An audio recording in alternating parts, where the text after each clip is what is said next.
റെസിപ്പീസിലേക്ക് എല്ലാവർക്കും സ്വാഗതം. ഇന്ന് നമ്മൾ തയ്യാറാക്കുന്നത് നേന്ത്രപ്പഴവും റവയും വെച്ചിട്ട് അടിപൊളി ടേസ്റ്റിയും ഹെൽത്തിയുമായിട്ടുള്ള ഒരു ഇലയടയാണ്.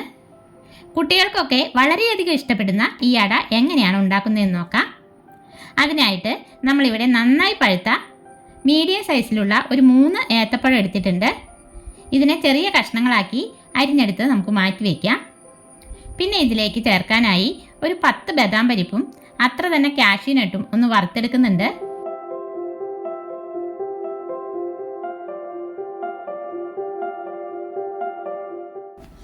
ഇതിപ്പോൾ പാകത്തിന് ഡ്രൈ ആയി വന്നിട്ടുണ്ട്. ഇനി ഫ്ലെയിം ഓഫ് ചെയ്യാം. ഇത് ചൂടാറിയ ശേഷം മിക്സി ജാറിലിട്ടൊന്ന് പൊടിച്ചെടുക്കാനുള്ളതാണ്. ഇനി നമുക്ക് ഒരു 150 ഗ്രാം ശർക്കര ഒന്ന് മെൽറ്റ് ചെയ്തെടുക്കാം.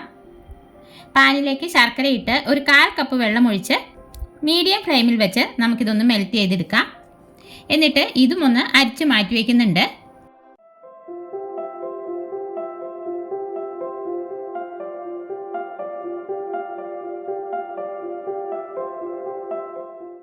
ഇനി നമുക്ക് പഴം ഒന്ന് വഴറ്റിയെടുക്കാനായിട്ട് ഒരു പാൻ അടുപ്പത്ത് വെച്ച് കൊടുത്തിട്ടുണ്ട്.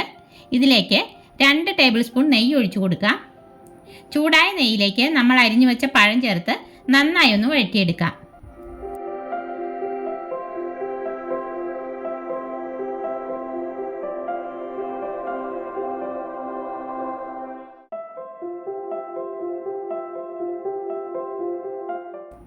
പഴം നന്നായി വെന്ത് വന്നിട്ടുണ്ട്. ഇതിനെ ഒന്ന് ഉടച്ചുകൂടി കൊടുക്കുന്നുണ്ട്.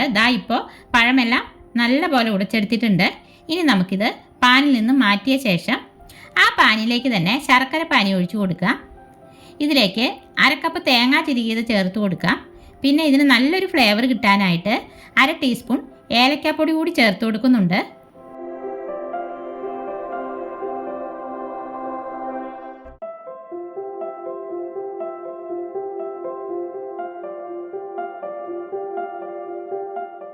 ശേഷം നമ്മൾ നെയ്യിൽ വഴറ്റി ഉടച്ചു വച്ച പഴം ചേർത്ത് കൊടുക്കാം.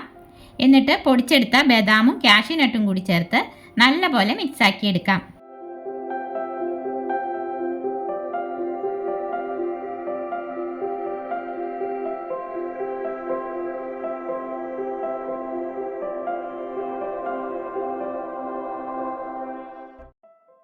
മീഡിയം ഫ്ലെയിമിൽ വെച്ചാണ് നമ്മളിത് റെഡിയാക്കി എടുക്കേണ്ടത്. നമ്മളെടുത്ത ശർക്കര പാനി മുഴുവനായും ഇതിലേക്ക് ഒഴിച്ചു കൊടുക്കുകയാണ്. ഇനി നമുക്കിതിലേക്ക് മധുരത്തെ ഒന്ന് ബാലൻസ് ചെയ്യാനായി ഒരു നുള്ളു ഉപ്പ് കൂടി ചേർത്ത് കൊടുക്കാം. പിന്നെ ഒരു 1/2 കപ്പ് റവ കൂടി ചേർത്ത് നന്നായി ഇളക്കി യോജിപ്പിക്കാം. ഇതൊരു 3 മിനിറ്റ് മീഡിയം ടു ലോ ഫ്ലെയിമിൽ ഇളക്കിയ ശേഷം നമുക്ക് ഫ്ലെയിം ഓഫ് ചെയ്യാം.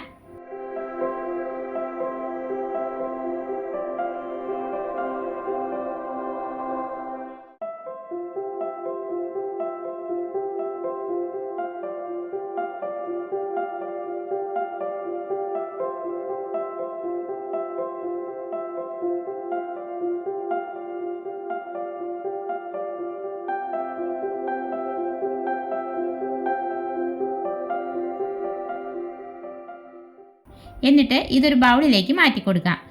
നമ്മുടെ മിക്സ് ഇവിടെ റെഡി ആയിട്ടുണ്ട്. ഇനി ഇതൊന്ന് ആവിയിൽ വേവിച്ചു കൂടിയെടുക്കാം. അതിനായി നമ്മളിവിടെ ഇടന ഇലയാണ് എടുത്തിരിക്കുന്നത്. ഇല ഇങ്ങനെ കുമ്പിൾ പോലെ ആക്കിയ ശേഷം കുറച്ച് മാവ് ഇലയിലേക്ക് വെച്ച് ഒന്ന് പരത്തി കൊടുക്കാം. എന്നിട്ട് ഇല ഇങ്ങനെ ഒന്ന് മടക്കി കൂടി എടുക്കുന്നുണ്ട്. എല്ലാം നമുക്കിതുപോലെ ചെയ്തെടുക്കാം. എല്ലാം നമ്മൾ റെഡിയാക്കി എടുത്തിട്ടുണ്ട്. ഇനി നമുക്കിത് വേവിച്ചെടുക്കണം. ഇഡ്ഡലി പാത്രത്തിൽ വെള്ളം തിളച്ചു വരുമ്പോൾ തട്ടിലേക്ക് അടയെല്ലാം വച്ചു കൊടുത്ത് ആവിയിൽ വേവിച്ചെടുക്കാം. ഒരു 10 മിനിറ്റ് കൊണ്ട് നമുക്കിത് വെന്ത് കിട്ടും. നമ്മുടെ അട വെന്ത് വന്നിട്ടുണ്ട്. കൊതിപ്പിക്കുന്ന ഒരു മണമാണ് കേട്ടോ ഇവിടെ മുഴുവനും. അപ്പോൾ വളരെ രുചികരമായിട്ടുള്ള നമ്മുടെ നേന്ത്രപ്പഴം അട ഇവിടെ റെഡി ആയിട്ടുണ്ട്. പഴം കഴിക്കാത്ത കുട്ടികൾ പോലും ഇത് ചോദിച്ചു വാങ്ങി കഴിക്കും. അത്രയ്ക്ക് ടേസ്റ്റാണ്. അതുപോലെ തന്നെ ഹെൽത്തിയും. കുട്ടികൾക്ക് മാത്രമല്ല കേട്ടോ, വലിയവർക്കും ഒരുപോലെ ഇഷ്ടപ്പെടും. അപ്പോൾ ഇതുപോലെ അട ഇതുവരെ ഉണ്ടാക്കി നോക്കിയിട്ടില്ലെങ്കിൽ ഒന്നുണ്ടാക്കി നോക്കണേ. അപ്പോൾ ഈ സൂപ്പർ 4 മണി പലഹാരത്തിൻ്റെ വീഡിയോ എല്ലാവർക്കും ഇഷ്ടമായെങ്കിൽ ലൈക്ക് ചെയ്യാനും ഷെയർ ചെയ്യാനും സബ്സ്ക്രൈബ് ചെയ്യാനും മറക്കല്ലേ. അടുത്ത വീഡിയോയിൽ നമുക്ക് വീണ്ടും കാണാം.